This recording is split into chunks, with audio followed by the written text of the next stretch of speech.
J'y vais, Elodie, tu vas? Pas encore? Vas-y, vas-y. Euh, ok, donc on va lancer l'enregistrement. Voilà, c'est Ah, lancé, ça y est. Ouais. ah bah bravo. Bonjour et bienvenue à tous pour ceux qui viennent de nous rejoindre. Donc, nous avons un vaste sujet effectivement à vous présenter aujourd'hui, c'est-à-dire les nouveautés du manuel de certification de la Haute Autorité de Santé pour les établissements sanitaires. Mais avant toute chose, on vous propose un point sur les derniers résultats de notation, sur les résultats de notation des certifications du début de 2022, du premier semestre 2022. Ensuite, nous allons vous présenter les modifications majeures. Vous avions laissé la possibilité de poser des questions en vous inscrivant. Donc, on répondra aux fois aux questions, mais la majorité des réponses seront dites tout au long de la présentation. Et enfin, quelques outils, présentation de quelques outils. Donc, comme vous l'a dit Laurine, si vous avez des questions, n'hésitez pas à interagir avec nous en posant vos questions dans le chat et en levant la petite main. Donc, au niveau des nouveautés, donc la HAS nous avait annoncé qu'elle allait faire une mise à jour annuelle du manuel de certification au gré de son expérience et des retours de visite de certification. Et effectivement, elle maintient son engagement. Nous en sommes à la deuxième évolution. Et donc, pour la version de 2022 qui sera applicable au 1er janvier 2023, effectivement, il y a eu pas mal d'évolutions. Donc, on a sélectionné pour nous ce qui, comment dire, les plus marquantes parce qu'on ne pouvait pas tout aborder. Et après, on vous laissera de toute façon prendre le soin de bien prendre en main le manuel. Donc voilà, donc il y a toujours le maintien des 17 critères impératifs. Il n'y en a pas de nouveaux. Donc ça, c'est plutôt une bonne chose. Par contre, il y a un nouveau critère standard. Donc voilà, on insiste bien sur le fait que ce soit applicable à partir du 1er janvier 2023, c'est-à-dire que tous les établissements qui auront leur visite de certification à partir de janvier seront évalués sur les nouveaux critères. Donc nous sommes le 14 novembre, ça peut effectivement, ça peut mettre du pain sur la planche pour la dernière ligne droite de préparation pour ceux qui passent en début d'année. Donc, au niveau des notations, on voulait, un petit peu sans transition, en propos introductif, on voulait vous faire une présentation sur les résultats des certifications. Donc, effectivement, par rapport aux visites qui sont programmées, le calendrier avance doucement. 2022 était un bon cru, 2023-2024, il y aura également beaucoup de visites avec, de ce fait, des retours d'expérience encore plus enrichissants pour la Haute Autorité de Santé qui nous les partagera. Donc, les critères d'évaluation qui sont annoncés dans le manuel de certification sont qu'il y a 4 résultats possibles. Donc, l'établissement pas certifié, l'établissement certifié sous condition, la certification ou une haute mention, une haute qualification à la certification. Donc, pour avoir la notation finale.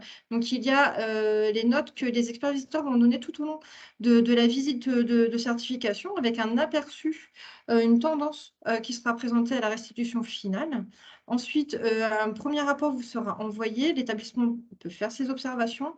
Et ensuite, le rapport passera devant une commission de certification. Et c'est seulement à ce moment-là que la note définitive sera attribuée à l'établissement et qui donnera donc sa note finale. Donc, au 14 septembre, on peut voir qu'il y a eu une majorité d'établissements qui ont été certifiés soit tout court, soit avec une haute distinction. À la marge des établissements non certifiés, mais il y en a, et des établissements certifiés sous condition. Donc jusque-là, pas trop de surprises. Là où, donc là, c'est ce que je vous expliquais, hein, qu'il y a des critères quantitatifs avec les notations des experts visiteurs. Et il y a également les critères qualitatifs avec la synthèse des experts, vos observations et la décision de la commission de certification.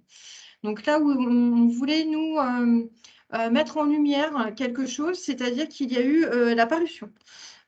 Donc ce sont des données publiques, hein, la parution des PV de commission de certification qui montre vraiment que le côté qualitatif prend de plus en plus le pas sur la décision de certification. C'est plus nuancé, hein. On est à plus d'1 an de visite de certification, d'expérience terrain des experts visiteurs. Du coup, voilà, et les choses sont un peu plus pointues. Et alors, je veux faire ma belle, j'ai pas mis mes lunettes, du coup, je vois pas bien l'écran. En tout cas, plus de 45% des passages en commission, des dossiers passés en commission ont été requalifiés par le... Ah, le siège d'appel ne voit pas le diaporama. Si j'arrête le partage, non. Tu peux reprendre la main, Laurine, pour voir? Ouais.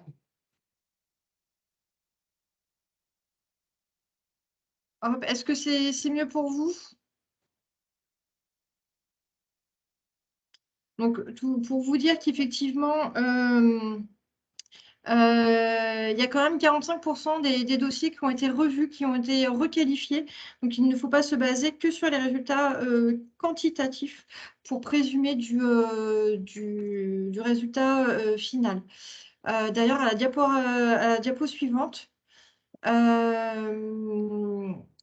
hop, Laurine, est-ce que tu peux passer là? Attends, excuse-moi, ça Pas de souci. bouge. J'ai pas. Hop là. Voilà. En quantité, voilà ce que ça représente. Il y a quand même eu 127 passages de certification avec mention à juste niveau de certification. 5 passages de certification avec mention qui sont passés du coup à certifier sous condition. 3 passages de certification certifiés sous condition et un passage de certification à non-certification. Généralement, les critères qui accentuent la requalification du résultat, c'est quand il y a des choses qui n'ont pas été résolues depuis l'AV 2014 ou que c'est des critères impératifs qui ont été impactés, qui ont un cumul de non-conformité constaté sur les critères impératifs. Donc voilà, on voulait quand même vous sensibiliser sur ce point, puisqu'on a tendance à effectivement à faire, même nous, en auto-évaluation en interne, les notes, mais il n'y a pas que ça qui compte. Surtout que c'est une certification qui est extrêmement terrain, et les experts se rendront compte s'il y a des non-conformités qui sont propres à certaines réponses, certains services, ou si c'est vraiment quelque chose de général par rapport au niveau de qualité et sécurité des soins. Donc voilà. Du coup, Laurine, je te laisse nous présenter les modifications. Merci Elodie. Et du coup, je pense qu'en fait, la HS reviendra hein, sur toutes ces notions de notation. Il y a on l'a mis à la fin, mais il y a un webinaire prévu par la HS en fin de semaine, vendredi, et il me semble qu'ils vont reprendre du coup toutes ces notions de notation un peu plus en détail. Nous, on a voulu vous faire un petit récap pour vous donner un peu une idée, mais c'est vrai que la HS ira peut-être un peu plus loin vendredi. Donc là, l'idée, c'est de vous présenter les modifications majeures. On a essayé de décortiquer un peu le manuel de certification. En fait, à première lecture, je me suis dit, bon, ça va, et finalement, il n'y a pas tant de modifications que ça. Mais en fait, quand on se met le nez dedans, ben, ça prend quasiment une journée, voire 2. Donc là, on vous a vraiment remis les modifications majeures qui, selon nous, sont à connaître. Après, bon, pour aller un peu plus dans le détail, on vous laissera vous reporter du coup au nouveau manuel. Donc, au niveau du chapitre 1, au niveau du patient, donc là, c'est le chapitre où il y a le moins de modifications, on va dire. Donc, on a une modification de critères, une modification de texte introductif, un ajout de référence, un nouvel élément d'évaluation, 7 ajustements d'éléments d'évaluation, 4 changements de cible et un changement de méthode. Donc ça, c'est, voilà, je vous ai remis un peu le récap par chapitre. Et le gros changement, on va dire, dans ce chapitre 1, c'est au niveau des médicaments dérivés du sang. En fait, la HS a supprimé ce terme et du coup, maintenant, le critère s'intitule « Le patient est informé des produits sanguins labiles qui lui sont administrés ». Et donc, on était avant sur une méthode patient-traceur, on passe du coup sur une méthode traceur ciblé. Où en fait, la HS se dit, bah voilà, on passe plutôt sur du traceur ciblé parce que l'information du patient, elle est recueillie en amont au critère 1.03. Et donc, du coup, là, ils vont aller voir ce qui est la com au niveau de l'équipe. Donc voilà, c'est pour ça qu'ils sont passés de patient traceur à traceur ciblé. Au niveau du chapitre 2, au niveau de l'équipe, donc là, il y a quand même des gros changements. On a 6 modifications de critères, un changement de champ d'applicabilité, 2 modifications de texte introductif, 13 ajouts de référence, 14 nouveaux éléments d'évaluation, 5 suppressions d'éléments d'évaluation, 25 ajustements. En fait, quand vous regardez les modifications essentielles, ce sera sur les éléments d'évaluation, en fait. Quand on veut aller un peu plus dans le détail. Au niveau des modifications du critère, on a énormément de modifications au niveau de l'objectif 2.4 sur les équipes évaluent leurs pratiques, notamment au regard du suivi des résultats cliniques de leur patientèle. Donc, on a les équipes améliorent leurs pratiques en se fondant sur l'analyse de leurs résultats cliniques. Les équipes améliorent leurs pratiques en se fondant sur la satisfaction de l'expérience de leurs patients. Les équipes améliorent leurs pratiques en se fondant sur leurs résultats d'indicateurs, notamment des indicateurs qualité et de sécurité des soins. Ensuite, on a les équipes améliorent leurs pratiques en analysant les événements indésirables associés aux soins qu'elles ont déclarés. Donc ça, c'est un critère impératif. Les équipes des secteurs de soins critiques améliorent leurs pratiques en se fondant sur les modalités de prise en charge de leurs patients. Et les équipes des secteurs interventionnels améliorent leurs pratiques en analysant les modalités de réalisation de leur checklist. Donc ça, c'est des modifications majeures au niveau des équipes. On va aller voir si les équipes vont chercher l'expérience patient, etc.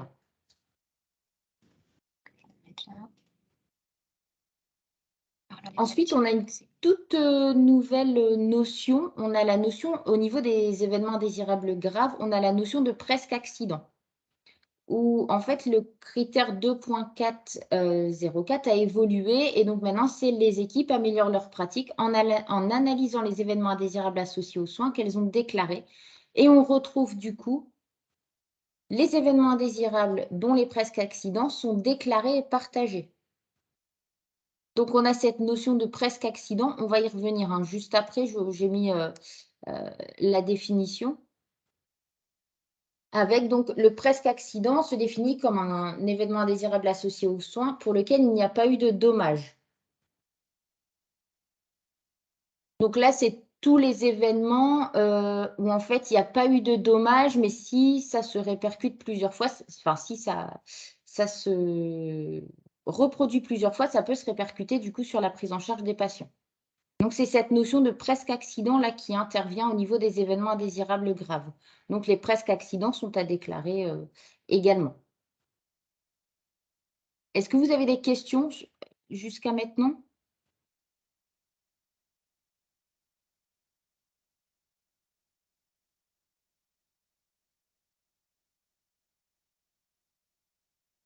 Ensuite, on a également un changement de méthode. Donc là, c'est pour être un peu plus cohérent. Il y avait le traceur ciblé SAMUS-MUR. Du coup, le critère 2.1-02, qui était essentiellement un critère parcours traceur, passe en critère traceur ciblé. Donc, la pertinence de l'orientation du patient par le SAMU est argumentée avec l'équipe d'aval. Donc, ça, ce sera vu en traceur ciblé et non plus en parcours.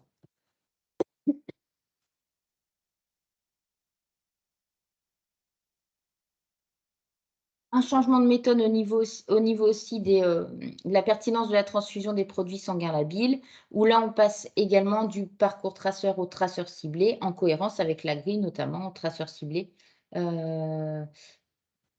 produits sanguins labiles.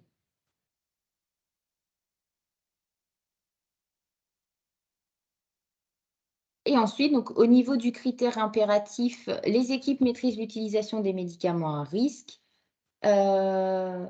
on a l'élément d'évaluation numéro 2. Donc, la liste des médicaments à risque est adaptée à l'unité et les règles de stockage sont respectées. Température, sécurisation, etc. Passage de la méthode traceur ciblé à observation. Là, les experts visiteurs iront observer directement dans les services. Et donc là, c'est vraiment je pense que ce changement de méthode, c'est vraiment pour apprécier le point dans tous les services et tracer d'éventuels manquements qui n'auraient pas été vus du coup lors du traceur ciblé. Donc en fait, les experts vont faire un traceur ciblé, mais vont du coup ajouter ces observations pour voir un peu ce qui est fait au niveau des règles de stockage. Et surtout, est-ce que la liste des médicaments est adaptée à l'unité? Donc ça, c'est vraiment ce critère-là, c'est vraiment le gros critère qu'on retrouve lors de la certification et où les experts sont assez pointus là-dessus.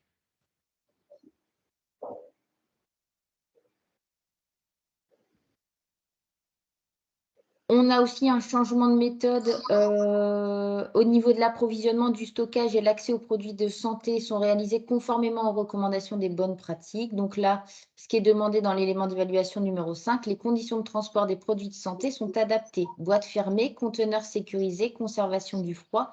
Donc là, on part de la méthode observation à traceur ciblé. Donc ça, ce sera vu dans le traceur ciblé sur essentiellement les produits de santé, les médicaments à risque. Et donc, méthode de traceur ciblé sur les produits de santé est beaucoup plus pertinente. En fait, là, ils iront voir du coup les conditions de transport.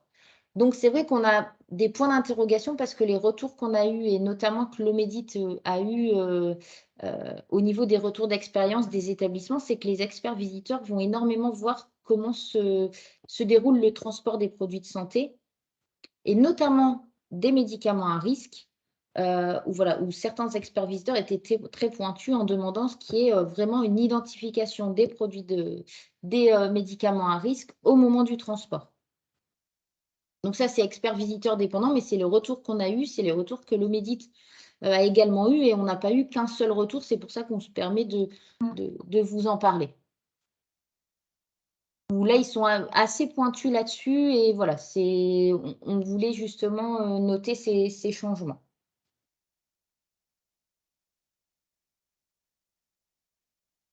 Est-ce que vous avez des questions? Il y avait une question sur les presque accidents, doivent-ils être déclarés à la HAS également? Je viens de répondre. OK. Donc normalement, ça doit être déclaré. En fait, c'est dans vos établissements que vous allez déclarer et analyser. Et si c'est un événement indésirable grave, là, du coup, vous devez faire la déclaration à l'ARS. Voilà. Et c'est dans un second temps seulement où les données sont remontées à la HAS, qui a des fins statistiques et qui nous fait redescendre les retours d'expérience à travers les flashs sécurité ou à travers des publications plus précises pour aider les établissements à pouvoir mieux gérer le risque. Est-ce que vous avez des questions au niveau, jusqu'à présent, sur les petits changements, enfin les gros changements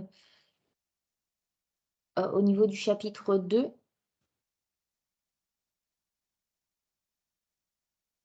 Alors ensuite, on est sur la maîtrise du risque infectieux. Donc les équipes maîtrisent les risques infectieux liés aux dispositifs invasifs en impliquant les précautions adéquates. Donc là, on a un changement d'éléments d'évaluation. Donc les professionnels respectent les bonnes pratiques de pose et de surveillance d'un DMI, abord vasculaire, sonde urinaire, ventilation assistée. Et donc ça, ce sera vu au niveau du traceur ciblé risque infectieux. Enfin, infection associée aux soins. Voilà, donc ça, c'est un changement de méthode également.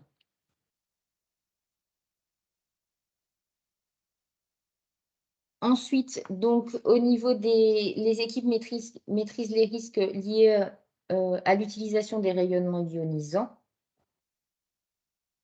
Du coup, on a 2 changements d'éléments d'évaluation. Avec l'équipe informe le patient des doses qu'il a reçues et des risques pour sa santé. Et ensuite, les professionnels de l'équipe savent expliquer la conduite à tenir concernant le patient ou le professionnel et c'est mis en œuvre et tracé dans le dossier. Donc là, on passe de la méthode patient-traceur à parcours-traceur parce qu'en fait, les experts visiteurs se sont rendus compte qu'il était compliqué de trouver un patient-traceur qui correspondait du coup en visite au profil en fait. Et donc, normalement, l'équipe doit être en mesure d'apporter les éléments de preuve.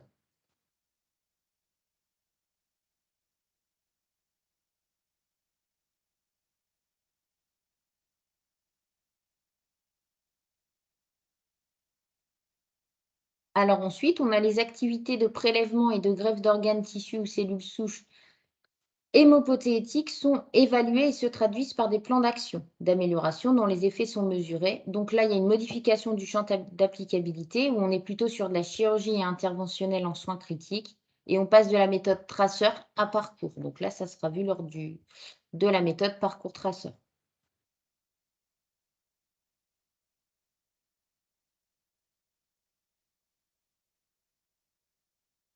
Est-ce que vous avez des questions sur le chapitre 2, sur les modifications? Donc, on a essayé de vous mettre les modifications, enfin les modifications essentielles qu'on a repérées.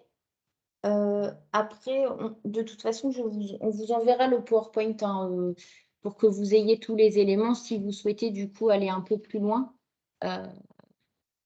Et n'hésitez pas à nous envoyer un petit mail si jamais vous avez des questions. Est-ce que pour le chapitre 2, ça vous va?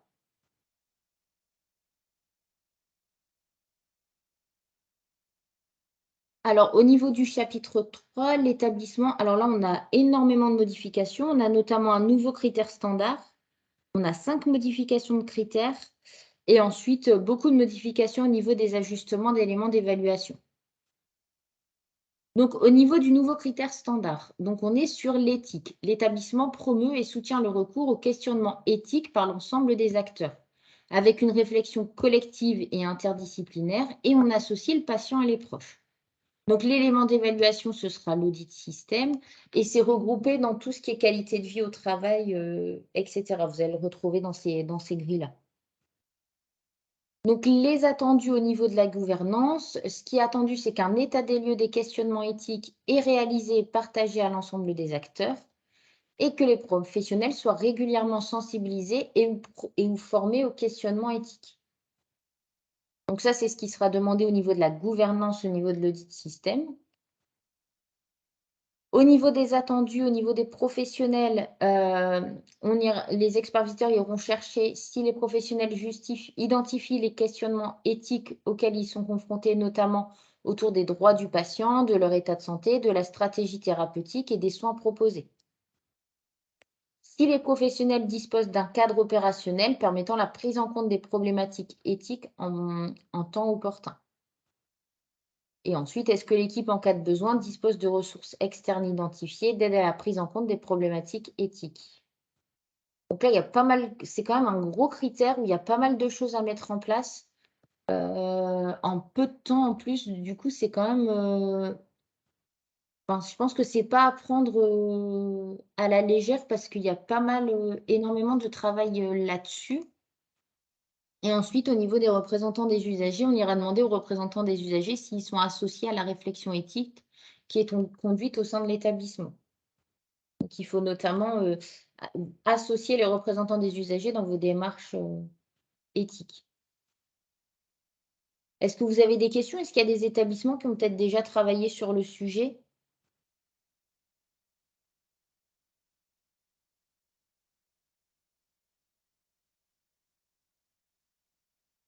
Alors, effectivement, on a une question. Les réunions éthiques doivent être systématisées ou mises en place selon les besoins. Ça va dépendre de la réflexion que vous avez en interne. Les deux. C'est les deux, effectivement, il vaut mieux prévoir des choses à mettre en cas de besoin, puisque un peu gestion d'urgence à chaud ou à froid, mais sur une thématique particulière, mais également se donner des rendez-vous réguliers pour garder une dynamique de la démarche. Et donc, nous avons le témoignage d'un établissement qui intègre l'éthique en CDU. Donc, effectivement, selon la taille de l'établissement, ça peut également être une solution, mais à faire attention de bien intégrer effectivement au sujet de la CDU, parce que ça, on peut vite, du coup, oublier d'en parler, mais oui, c'est bien, et comme ça permet d'intégrer les représentants des usagers directement. C'est ça, ouais. Un représentant d'usagers est intégré dans le groupe. Ah, ça a été trop vite, j'ai pas eu le temps de lire. Est intégré dans le groupe de travail sur l'éthique. Oui. Oui, ça Ouais, c'est une bonne sinon, condition. c'est vrai que vous faites l'inverse. C'est soit l'idée d'intégrer l'éthique en CDU, je trouve que c'est une bonne idée, ou alors c'est vrai que dans les groupes de travail, il faut y associer un représentant d'usager. Ou effectivement, comme à la clinique Saint-Roch, intégré au comité bientraitance. En tout cas, le sujet éthique doit être identifié à part entière. En interne pour l'organisation institutionnelle et tout, mais également auprès des professionnels pour qu'ils puissent le reconnaître. Nous sommes dans une clinique SSR. Initialement, nous faisions un point éthique en CME, mais pas de présence des représentants des usagers, tout à fait. Avec ce nouveau critère, faut-il l'intégrer également en CDU? Je pense, ouais. Oui. Oui, parce que comme ça, il y a vraiment plus le côté médical, parce qu'il peut y avoir des réflexions éthiques médicales, mais également d'un point de vue patient, usager, accompagnant. Donc oui, les deux pendants sont à travailler de toute façon. Ouais, puis Il y a des réflexions des deux côtés. Ouais, je pense que les retours qu'on a aussi des représentants des usagers, c'est que lors de l'assertif, ils sont quand même pas mal questionnés par les experts visiteurs. Donc, je pense que ce sera une question qui leur sera posée si, enfin, c'est applicable au 1er janvier. Je pense que les experts vont pas hésiter à leur poser la question tout de suite pour savoir s'ils sont intégrés dans ces démarches-là. Oui, complètement. Nous avons un autre témoignage sur la création d'un comité d'éthique après la CDU avec la présence des représentants des usagers et personnels. Donc la réunion est dédiée avec un compte-rendu distinct de la CDU. Effectivement, ça permet de limiter les déplacements, mais d'avoir une distinction entre les deux comités, même si ils se suivent l'un l'autre. C'est une bonne solution également. Ouais, puis peut-être de distinguer des plans d'action un peu différents entre Oui. CDU et réunion et comité éthique, quoi. Donc oui, on peut constater que même si c'est un critère qui vient d'arriver dans le manuel de certification, ça ne veut pas dire qu'il n'y avait rien dans les établissements. Et au contraire, tout ce qui est déjà mis en place, ne pas hésiter à le valoriser. Parce qu'on on est toujours plus riche que ce que l'on croit, et c'est sûr qu'il y a énormément de choses qui sont déjà faites. Après, c'est sûrement de la formalisation, et c'est vrai que ça peut prendre du temps, mais c'est sûr qu'il y a déjà plein de choses de faites dans vos établissements, c'est certain.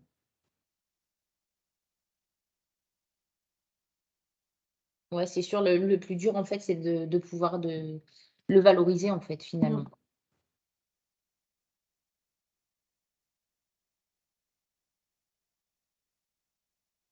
Alors ensuite, au niveau des modifications de critères, alors on est sur, le critère 3.2, c'est au niveau de enfin là, je vous ai mis l'ensemble des modifications de critères au niveau du chapitre 3. Donc on a l'établissement participe au repérage et à la prise en charge des maltraitances éventuelles subies par les patients. Donc là, ils ont ajouté la notion de repérage. Ensuite, on a l'établissement lutte contre la maltraitance en son sein. Ils ont enlevé ordinaire, contre la maltraitance en son sein. La gouvernance mobilise ses équipes dans la maîtrise des bonnes pratiques. Ensuite, l'établissement analyse, exploite et communique les indicateurs qualité et sécurité des soins. Et enfin, l'établissement analyse, exploite et communique la survenue d'événements indésirables liés aux soins.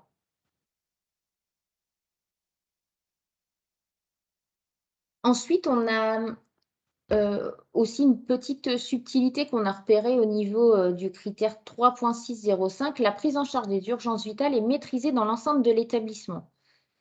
Et donc là, il est demandé au niveau d'un élément d'évaluation, tous les secteurs de l'établissement peuvent appeler un médecin compétent pour intervenir en cas d'urgence grâce à un numéro d'appel unique. Et en fait, le retour d'expérience qu'on a notamment de notre coordonnateur médical, le docteur De Cohen, c'est qu'ils n'hésitent pas à appeler le numéro d'appel unique pour voir s'il fonctionne. Enfin, c'est ce que Christophe m'a dit. Et donc, en fait, l'idée, c'est vraiment d'avoir un seul numéro d'appel unique. Alors, je sais que dans certains établissements, c'est mis en place, etc. Mais dans d'autres, il y a plusieurs établissements où il y a peut-être un ou il y a plusieurs numéros d'appel. Mais là, c'est vraiment un seul numéro d'appel unique et avec quelqu'un au bout du fil qui répond à tout moment. Donc là aussi, ils vont aller, comme disait notre collègue, le docteur de Cohen, en fait, ils vont aller vraiment chercher, ce qui est mis en place, en cas de besoin, en cas d'urgence vitale, voilà. Comment vous faites? Ils vont demander aux professionnels: «Comment vous faites en cas d'urgence vitale? Qui appelez-vous?» Et le numéro d'appel doit être, Doit il être doit y connu avoir de tous les quelqu'un, professionnels. c'est ça, connu de tous les professionnels et unique, heu et il doit y avoir quelqu'un au bout du fil et c'est vrai que les experts visiteurs n'hésitent pas à appeler pour voir vraiment si ça fonctionne. Ensuite, donc, il y a aussi une petite subtilité au niveau du chariot d'urgence. Donc, la prise en charge des urgences vitales est maîtrisée dans l'enceinte de l'établissement. Donc, les chariots ou sacs d'urgence sont contrôlés dans les unités de soins. La composition est adaptée au profil des patients de l'unité. Leur vérification est tracée et un registre d'utilisation est tenu. Donc là, c'est vrai qu'on l'a remis parce que c'est un point qui ressort également au niveau des retours d'expérience et on a beaucoup de questions à ce sujet. Et donc, les experts sont assez pointilleux là-dessus. Et c'est aussi un critère impératif.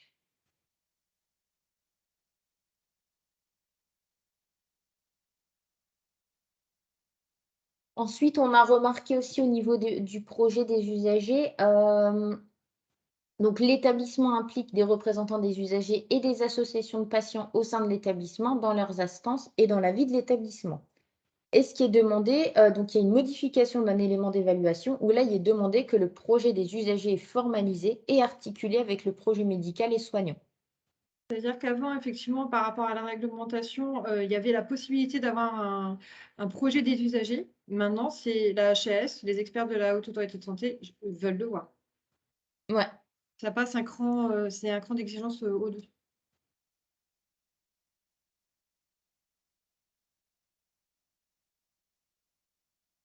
Donc c'est vrai que c'est des petites, bon là, c'est des petites modifications, mais c'est des petites subtilités qui, à notre sens, prend quand même du temps et pour les établissements qui passent en début d'année, c'est peut-être important heu, d'en avoir connaissance et c'est vrai qu'avec toutes ces modifications, finalement, on ne sait pas trop, par quel bout le prendre. Donc là, c'est peut-être quelques idées. Enfin voilà, on a essayé de vous montrer un peu, les points essentiels que nous avons repérés, nous, au niveau des modifications.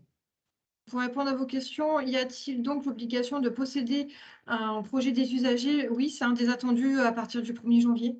Les experts visiteurs demanderont à ce qu'il y ait un projet des usagers et y a-t-il obligation, comment dire? Ce sont les représentants d'usagers qui doivent formaliser leur projet. Heu, alors ça, par contre, pour les modalités, je voudrais pas vous dire de bêtises. Chose est sûre, c'est qu'ils doivent y participer, ça peut être dans le cadre de la CDU. En tout cas, c'est en collaboration puisque c'est demandé ce que ce soit, en concordance avec le projet médical. Donc c'est, enfin, il faut que ce soit collaboratif, de toute façon. Et ensuite, y a-t-il une obligation d'un projet des usagers au sein des GHT? Un projet des usagers commun à tous les établissements du GHT, je ne sais pas. Par contre, pour chaque établissement, oui, du coup. Après, s'il y en a un pour tout le GHT, pourquoi pas? Si c'est vraiment cohérent et pas juste un projet chapeau, que derrière on est content, on en a un, mais il est pas il est difficilement applicable. Donc c'est le tout, c'est toujours de donner du sens aussi à ce qui est demandé, par, les experts visiteurs, pour que ce soit applicable et que ça aille toujours dans le sens de la qualité, de l'amélioration de la qualité et la sécurité des soins. Et je pense que le projet des usagers, il est vu en CDU. Mmh.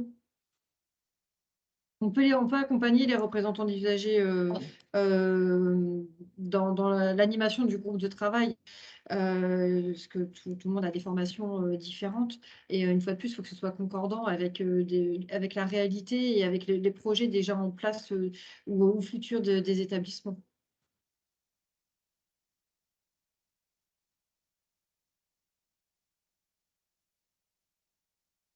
Après, on peut demander, nous, on peut se renseigner également auprès de France Assos Santé. Il y a peut-être des choses, du coup, sur lesquelles ils sont travaillés et on reviendra vers vous sur le sujet. D'ailleurs, en aparté, c'est vrai que j'y pense, mais si jamais vous avez des besoins auprès de vos représentants des usagers, avec France Asso Santé, on a monté une petite formation, sensibilisation de 2 heures auprès des représentants des usagers, parce qu'on a vu qu'il y avait eu beaucoup de changements de représentants des usagers ces dernières années. Et on remarque donc qu'il y a des représentants des usagers qui connaissent très bien la certification, etc. Mais les tout nouveaux, du coup, sont un peu paumés. Et comme on leur demande de s'impliquer dans les établissements, avec France Asso Santé, on a monté une petite formation sensibilisation auprès des représentants des usagers pour leur présenter très clairement la certification. On a enlevé tous les termes techniques et voilà, on leur a dit, voilà, très basiquement, qu'est-ce que la certification et comment on a essayé de leur donner un peu des clés pour s'impliquer dans l'établissement, quels sont leurs interlocuteurs, comment ils peuvent apporter de l'aide à la cellule qualité ou à toute autre personne. Enfin voilà, on a essayé de leur donner quelques pistes pour justement appréhender au mieux la visite de certification et l'interview qu'ils auront à mener avec les experts visiteurs. Alors, avez-vous des exemples de projets à nous fournir? De mémoire, je ne pense pas. Je ne pense pas. Après, on peut peut-être demander à France Assos Santé, mais je pense pas qu'ils aient ça non plus. Oh, ben, on vous tient au courant. J'essaye de voir. Je pense que nous, on n'a pas, mais je vais quand même vérifier, mais on va se renseigner auprès de France Assos Santé. En fait, la formation, sensibilisation, vous nous envoyez un petit mail, après si vous avez plusieurs représentants des usagers, on peut faire une session qu'avec vos représentants des usagers, ou sinon, si plusieurs établissements sont intéressés, on peut faire une formation commune, on a déjà fait. Formation sensibilisation et c'est en visio. Je sais plus, on avait fait ça de 10 heures à midi ou de 10 heures à 11h30. On avait fait 11h30 et ça dure 1 heure et demie.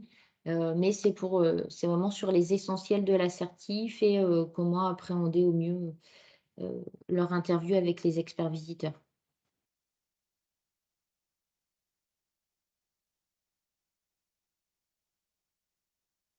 Pour la fréquence de la formation, c'est sur demande.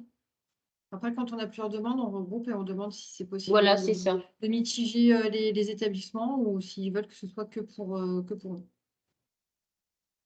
Vous nous envoyez un petit mail si vous souhaitez avoir cette formation. Et puis, si on a plusieurs demandes, on essaye de tout regrouper sur une même date. Ou sinon, si vous souhaitez si on a assez de personnes juste pour votre établissement, on ne fait que pour votre établissement. Ça, c'est vraiment à la demande. Donc, du coup, merci pour l'information par rapport au guide de France Assos Santé. De toute façon, voilà, on va aller à la pêche aux informations et on vous transmettra ce qu'on a trouvé. Comme on a vos contacts, on pourra vous transmettre tout ça. Oui, Ouais, c'est ça les en fait. représentants oui, vont être désignés par l'ARS d'ici décembre, tout à fait, oui. Et en fait, c'est parce que l'année dernière, France Asso Santé, l'année dernière, nous a dit qu'il y avait 3/4 des représentants des usagers qui avaient changé. Donc, on espère que là, en décembre, ce ne sera pas autant. Mais c'est vrai que c'est la difficulté, c'est que les représentants des usagers, ben, des fois, on n'a pas tout le temps les mêmes personnes. Et donc là, pour l'assertif, nous, ça nous semble quand même important qu'ils soient formés ou au moins sensibilisés un petit peu et qu'on puisse leur donner quelques billes sur ben voilà, comment s'impliquer dans l'établissement à leur échelle, en leur donnant des petites pistes.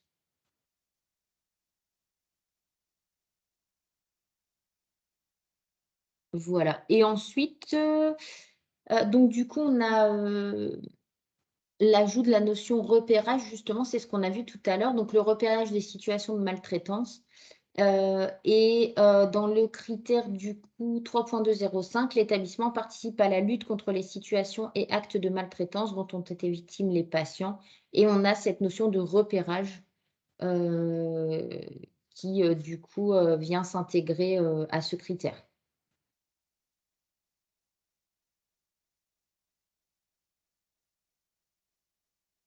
Et donc, on retrouve la notion de presque accident qu'on retrouvait dans le chapitre 2, on la retrouve également dans le chapitre 3, où là, on demande à l'établissement d'analyser, exploiter et communiquer la survenue d'événements indésirables liés aux soins. Donc, je vous ai remis du coup l'ensemble des éléments d'évaluation qu'on retrouve au niveau du chapitre 3.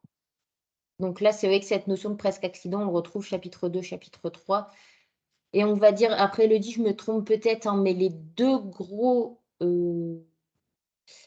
deux points, enfin pas points noirs, mais les deux grosses parties qu'on a au niveau des retours d'expérience, c'est sur la prise en charge médicamenteuse et notamment les médicaments à risque au Oui. niveau des visites et les événements indésirables graves.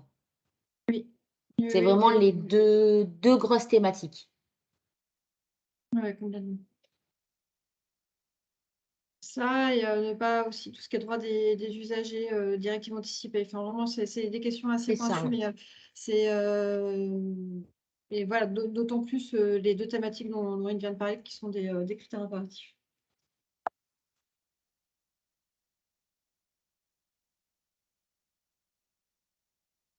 Est-ce que vous avez des questions?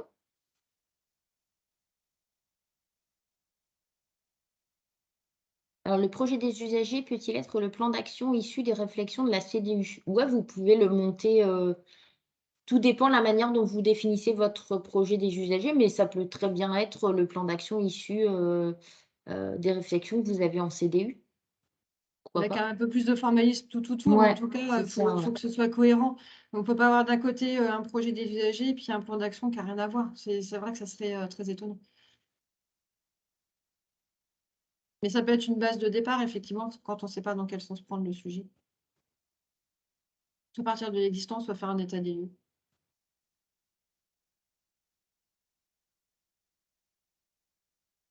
Est-ce que vous avez des questions?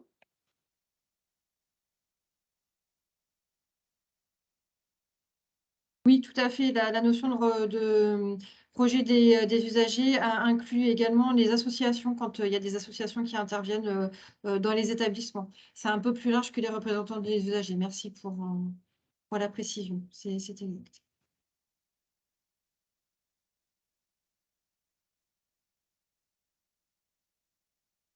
Mais en tout cas, si jamais il y a des questions qui vous enfin, là, c'est vrai que, du coup, on vous donne un peu les modifications, au compte-gouttes, mais si jamais vous avez des questions qui vous reviennent après, n'hésitez pas à nous envoyer un petit mail, on reste, disponible sans souci. Donc, au niveau de la foire aux questions que vous nous avez soumise lors de votre inscription, donc, il y avait notamment les examens somatiques en psychiatrie applicables dans les 24 heures à tous les patients hospitalisés, des critères impératifs ou critères standards. Oui, ça c'est clairement écrit dans le manuel de certification qu'il faut qu'il y ait un examen somatique dans les 24 heures, sachant qu'il y a eu des justement rétrogradations de certification parce que c'était pas fait sur tous les secteurs, notamment hospitalisation de jour, où là c'était pas forcément bien fait. Il y a vraiment eu ils sont vraiment très très attentifs là-dessus. C'est au niveau du domaine, enfin des établissements psy. C'est quand même quelque chose, enfin, comment dire, un critère impératif, c'est ce que ne veulent plus voir les experts visiteurs. Et malheureusement, ce sont des choses encore à développer. Ça dépend des établissements, mais enfin, moi, je l'ai lu dans plusieurs rapports de commission.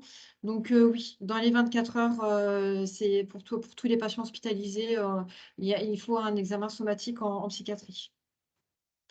Comment sera investigué le nouveau critère sur l'éthique? Donc on vous a présenté le critère tout à l'heure, donc ça sera comme tous les autres critères, hein, avec les méthodes qui sont associées et questionnement des professionnels. Donc d'où le côté un petit peu, voilà, là c'est pour ceux qui passent les certifications en début d'année, ça peut être un peu rapide s'il y a des choses à formaliser et en informer tous les professionnels. Mais voilà, c'est ce qui est demandé, que ce soit applicable à partir du 1er janvier. Donc, les professionnels, que ce qui est mis en place, ce qui est développé, les professionnels doivent pouvoir le restituer. Alors, Élodie, je te coupe, mais du coup, j'ai trouvé le guide. En fait, c'est pas le guide France Asso Santé. Enfin, France Asso Santé y a participé, mais c'est à l'initiative de HS. l'AHS. Ok. Ouais, donc c'est un guide pour construire et faire vivre le projet des usagers. Donc, j'ai parcouru un petit peu. Concrètement, ça vous donne quelques pistes sur ben, comment formaliser votre projet des usagers et y intégrer du coup France Asso Santé. Donc, je pense que ça a été fait avec des représentants des usagers. C'est assez, ça semble assez facile à lire. Enfin, pour les représentants des usagers. Donc voilà, je vous l'ai mis en pièce jointe, si jamais vous avez besoin. Comme c'est un guide HS, les experts visiteurs auront accès aux mêmes sources et effectivement, c'est assez intéressant à prendre en compte. C'est ça, puis Euh, c'est assez, enfin, c'est vraiment méthodo, enfin, c'est une aide d'accord. méthodo, ça peut être vraiment, aidant. Ok.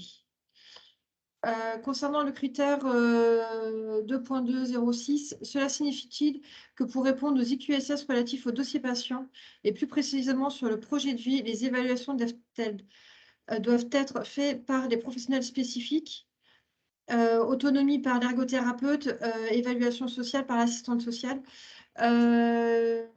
Les projets sont pluriprofessionnels et pluridisciplinaires. Ça doit être vu en staff, ça doit être validé et ça doit être retrouvé enfin, le projet doit être retrouvé avec plusieurs professionnels. Donc, selon les professionnels que vous avez dans votre établissement, si vous avez un ergo ou une ergo, ou plusieurs, oui, effectivement, l'autonomie, c'est si elle est évaluée par ce professionnel-là, il faut qu'on puisse le retrouver. Si pour un patient, c'est pas par l'ergothérapeute, mais par l'infirmière ou le médecin qu'on retrouve l'autonomie du patient, ce n'est pas gênant. Le tout, c'est que ce soit pluriprofessionnel et pluridisciplinaire et pas que chacun fasse son analyse dans son coin et que ce ne soit pas mis au pot commun et discuter ensemble. En fait, ce qu'on veut, c'est de la cohérence dans le projet de vie et que toute la prise en charge converge vraiment pour l'objectif que le patient s'est fixé, enfin, et comment on peut le motiver, notamment en termes de rééducation. Donc, c'est mieux que tous les professionnels puissent participer et écrivent bien dans les dossiers. Des fois, selon les professionnels, on ne retrouve pas toujours les mêmes choses ou pas au même endroit. Mais voilà, le tout, c'est que ce soit validé en staff et que ce soit pluriprofessionnel et pluridisciplinaire. Euh, Ensuite, quel conseil de priorisation pour les établissements passant leur visite de certification HAS en janvier 2023? Le manuel sera déjà applicable. Les ajouts et ajustements impliquent de mettre à jour et de communiquer aux équipes dans un temps très court les évaluations internes et les outils associés et par conséquent les plans d'action d'amélioration. Que faut-il avoir engagé à minima sur ces nouveaux attendus, entre autres sur la réflexion éthique et sur la gestion des presque accidents? Je dirais tout. C'est pas sympa comme réponse, mais c'est la réalité. C'est-à-dire que les experts visiteurs viendront avec le manuel, enfin avec tous les critères du manuel, que ce soit le 1er janvier, enfin pas le 1er janvier, mais à partir du 2 janvier, ou que ce soit au mois d'avril.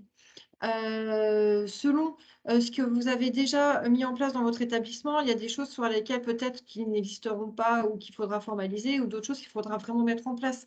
Ça va vraiment être ça va vraiment être établissement dépendant, sachant que les dernières semaines, c'est la dernière ligne droite avant la visite de certification, c'est vrai qu'on peut être en mode un peu bachotage. Après, la démarche qualité et gestion des risques, sécurité des soins, c'est une démarche au quotidien. Donc, il y a déjà plein de choses qui seront à mettre enfin, qui seront prévues. Si vous n'avez pas le temps de tout mettre en place, il faudra vraiment montrer votre engagement et communiquer dessus. Parce qu'effectivement, si là, vous prenez l'exemple de la réflexion éthique. Si tout est en cours, vous n'avez pas eu le temps encore de poser un comité parce que vous avez décidé que vous voulez passer par un comité. Rien n'empêche d'avoir communiqué dessus et que les professionnels soient en capacité de répondre où est-ce qu'on en est. Alors que si on pose la question à n'importe quel professionnel et qu'il dit non à l'éthique, j'en ai jamais entendu parler, c'est pas la même chose que ah oui, je sais qu'il y a un projet en cours là-dessus avec un déploiement d'ici 4 mois. C'est pas la même notion et ça donne pas la même image auprès de l'expert visite. Donc en termes de priorité, Effectivement, ce qui peut avoir le plus d'impact, c'est tout ce qui va toucher les critères impératifs, mais tous les critères sont importants, puisque, comme on l'a vu en début de présentation, il y a des requalifications de certification, et pas que sur les critères impératifs, c'est vraiment sur le niveau général de culture, qualité et sécurité des soins. Oui, Donc, et après, ce que disaient les experts, c'est qu'ils regardent aussi le niveau de réactivité que vous avez quand ils repèrent du coup une anomalie ou un dysfonctionnement. En fait, ils repèrent déjà, ils vont repérer si vous en avez la connaissance et du coup votre niveau de réactivité en disant bah oui, voilà, on savait qu'on avait un risque là-dessus, mais voilà ce qu'on met en place et voilà ce qu'on va faire. Et c'est vraiment le niveau de réactivité qui est vu en commission de certification. Et donc, du coup, pour la question, la mise en place du comité éthique, l'établissement doit-elle être actée au 1er janvier? En tout cas, la démarche, oui. Et on a vu tout à l'heure, au travers des échanges, que ça pouvait être soit un comité, soit ajouter un comité bien-traitance, une CDU. Enfin, voilà. Ça peut prendre vraiment plusieurs formes. Dans le chat, nous avons la question, les équipes doivent-elles participer à l'évaluation des dossiers IQSS? Ce qui est demandé, c'est que les équipes connaissent les indicateurs qui correspondent à leur activité et qu'il y ait une analyse qui soit faite avec eux et un plan d'action, du coup, si nécessaire, et également vis-à-vis de ces indicateurs. D'expérience, le fait de faire participer les équipes à l'évaluation des dossiers, bah, ça donne plus de sens et ça permet de leur faire comprendre, aux professionnels pourquoi on leur pose telle question et pourquoi est-ce qu'ils voient des choses arriver. Mais si c'est pas possible, de toute façon, c'est un peu compliqué de faire participer tout le monde. Si c'est pas possible, c'est pas grave. Le tout vraiment, c'est que les équipes s'approprient leurs indicateurs, l'analyse et les plans d'action qui en découlent. Donc, du coup, au niveau des outils, les principaux changements, la HAS a publié des outils, notamment tout ce qui va concerner, enfin, donc, comment dire, vous retrouvez tous les changements, pardon, dans le nouveau manuel. Donc, si vous ne l'avez pas encore, vous avez les liens dans la diapositive. Ce qui est intéressant de savoir aussi, c'est que les grilles, vous pouvez extraire les grilles d'évaluation si vous voulez vous auto-évaluer sur les critères. C'est déjà accessible sur le site de la HAS. Donc, vous pouvez faire vos propres grilles avec les nouveaux critères. Ça, c'est plutôt pas mal. Ils ont été vraiment réactifs sur le sujet. Donc, après, il existe toujours les documents qui sont toujours valables sur les différentes méthodes avec les infographies, les fiches pratiques du manuel de certification qui sont dédiées aux méthodes, qui ont été ajustées d'ailleurs. Notamment, la liste des traceurs ciblés a été actualisée en fonction de ce qui a été décidé. Et les modules e-learning dédiés aux méthodes également sont toujours valables. Ce qui est en cours de modification, ce sont les fiches pédagogiques, mais qui restent totalement utilisables en l'état. C'est vrai qu'il n'y a pas les nouveautés, mais elles sont quand même suffisamment complètes pour pouvoir être totalement utilisables. Et donc, on vous a remis le lien vers le site internet où vous trouvez toutes les informations et toutes les dernières mises à jour. Donc voilà, les fiches pédagogiques dont on vous parlait. Donc, il y a 27 fiches qui sont disponibles et elles sont vraiment très intéressantes pour s'approprier le référentiel au niveau des enjeux, des principales données. Pourquoi est-ce que c'est un critère important au regard de la HAS? Enfin, voilà, ça donne une autre lecture et c'est un peu plus sympa à lire peut-être que le manuel critère par critère. Donc, on vous a mis, pareil, le lien vers toutes les fiches pédagogiques, sachant que vous les avez également accès sur la page dédiée qu'on vient de vous présenter. Nous, au niveau de la fédération, on a l'outil d'appropriation du manuel qui a été mis, de certification qui a été mis à jour. Les fiches mémo de la FORAP et les grilles traceurs ciblés sont en cours d'actualisation. D'ici décembre, on s'est mis pour objectif de tout actualiser pour décembre. Et bientôt apparaîtra également un outil basé sur les observations du manuel de certification, ce qui peut vous permettre de faire des évaluations en interne sur les points d'observation, car on n'en a pas beaucoup parlé aujourd'hui, mais c'est une méthode d'évaluation totalement à part entière des experts visiteurs, et c'est surtout que les points d'observation reviennent à chaque traceur. Donc, c'est peut-être il y en a moins, il y a moins de critères que pour les autres, mais par contre, ça revient plus souvent. Parce que même si un expert visiteur vient dans un service pour, je ne sais pas, voir le médicament, ça ne va pas l'empêcher de regarder les points d'observation sur l'hygiène. Donc, à chaque fois qu'un expert est dans les couloirs ou dans un service, ça fait autant de paires d'yeux et d'oreilles qui sont là pour observer et noter les conformités ou non-conformités par rapport à sa grille, par rapport aux grilles d'observation. Donc, les prochains événements. Je vois qu'il y a des questions. On va peut-être commencer à répondre là. Question complémentaire, avez-vous des nouvelles du calendrier d'évaluation du secteur médico-social? Non. La consigne que nous avons au niveau de la fédération, c'est de se rapprocher de son ARS pour avoir les dates. Certains établissements ont déjà commencé à avoir leur nouvelle date d'évaluation, mais si vous n'avez pas, on ne peut que vous conseiller de vous rapprocher de l'ARS. Oui, ce serait top car les ATC n'ont toujours pas envoyé. Voilà, oui, effectivement. Mais nous, on n'a pas d'autres informations à notre niveau. La plateforme Calista est plantée pour notre établissement depuis la dernière clôture automatique de l'auto-évaluation. Quelqu'un d'autre est-il dans ce cas? En fait, c'est parce que dans Calista, il me semble, nous, on n'a pas du tout la main sur Calista. Il faut du coup contacter la HS. Mais pour le compte qu'on a, nous, au réseau, en fait, pendant un moment, je n'ai pas eu accès aussi. Parce qu'en fait, vous avez votre évaluation et en fait, ils vont vous créer une nouvelle évaluation et du coup, à chaque fois, il y a un petit laps de temps où vous n'avez plus accès à Calista. Et c'est vrai que ce que j'ai oublié de dire tout à l'heure pour le critère éthique, donc qui passe en critère donc audit système du chapitre 3, en fait, j'ai regardé sur Calista et la grille n'est par contre pas encore disponible. Alors qu'ils l'ont mise sur le site internet. Ouais, voilà. Alors que sur le site, c'est indiqué. Donc, ça vous fait quand même un outil à disposition, mais effectivement, si vous utilisez Calista pour avoir une auto-évaluation complète et accès au graphe, là, actuellement, il y a un temps d'attente. Effectivement, vous n'êtes pas le seul établissement dans cette situation-là, et il y a du délai d'attente. Car une des personnes a fait une demande et attend depuis plus d'un mois. Ouais, je Non, pense que c'est le temps en fait, ils vont vous recréer une évaluation et ça peut prendre parfois du temps. Après, n'hésitez pas à les relancer. Normalement, ils sont quand même assez réactifs. Quand on leur envoie un mail au niveau de Calista, ils sont quand même assez réactifs. Donc, n'hésitez pas à les relancer. Mais nous, on a eu le même souci également au niveau de notre compte Forap. En fait, quand on a eu la nouvelle évaluation, on n'a plus accès pendant peut-être une bonne semaine. C'est vrai qu'un mois, ça paraît un peu. Ça paraît beaucoup, mais n'hésitez pas à les relancer du coup. Après, comme il y a aussi énormément d'établissements qui passent en fin d'année, là, ils sont peut-être aussi un peu débordés pour du coup refaire les nouvelles. En tout cas, nous, malheureusement, au niveau de la fédération, on n'a pas eu de complément d'information à vous transmettre. Madame Moura, oui, du coup, qui dit, pour moi, la nouvelle évaluation a été ouverte uniquement après la publication des résultats et de la prochaine date de certification.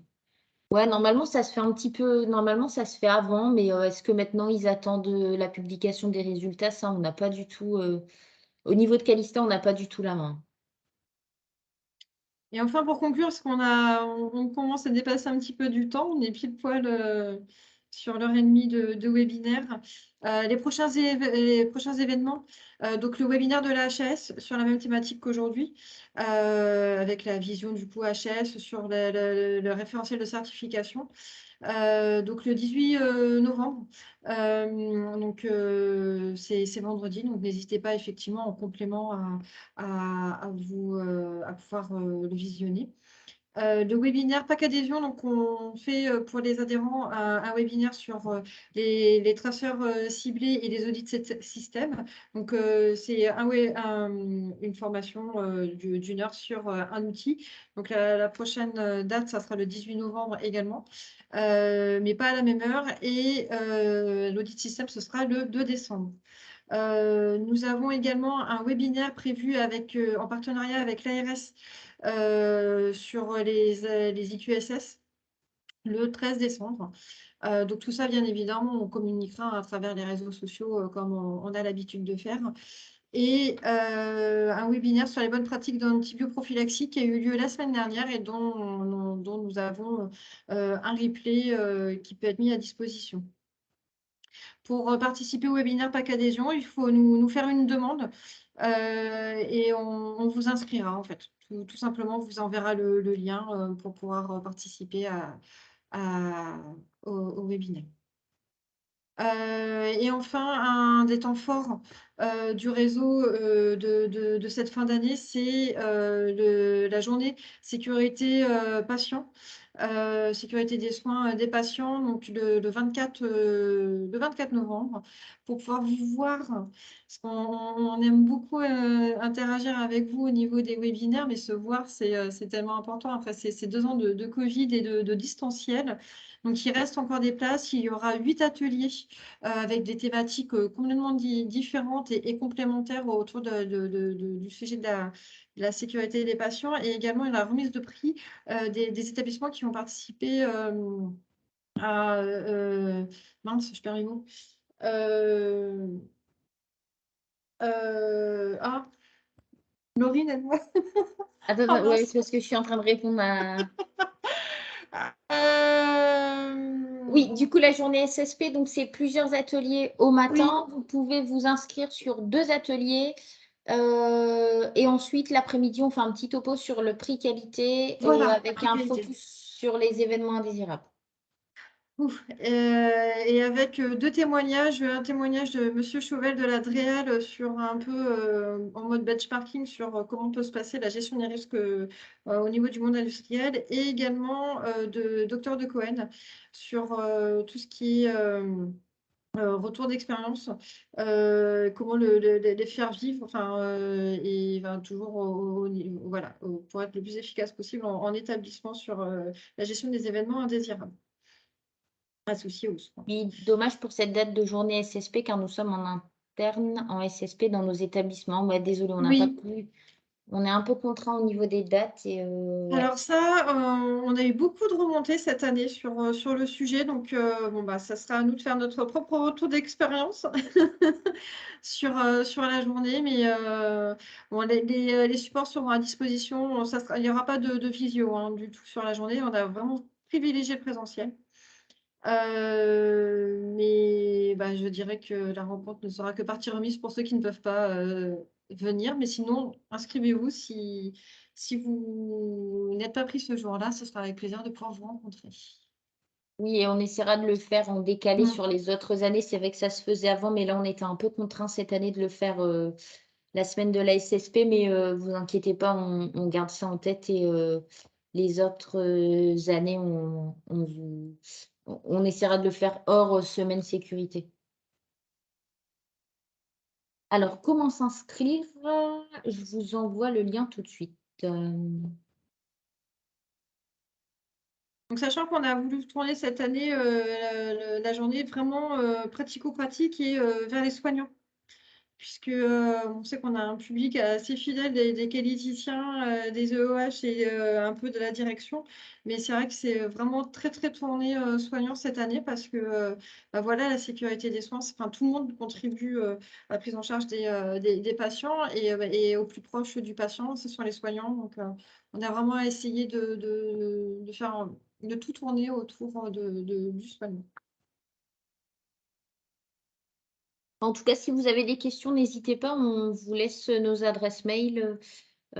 Si vous avez des questions, on vous envoie du coup le PowerPoint et le replay du coup de la réunion.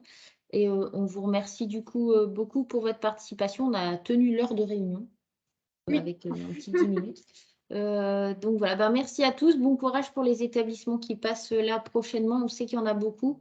Et puis à bientôt, on espère. Oui, à bientôt. Bonne fin de journée à tous.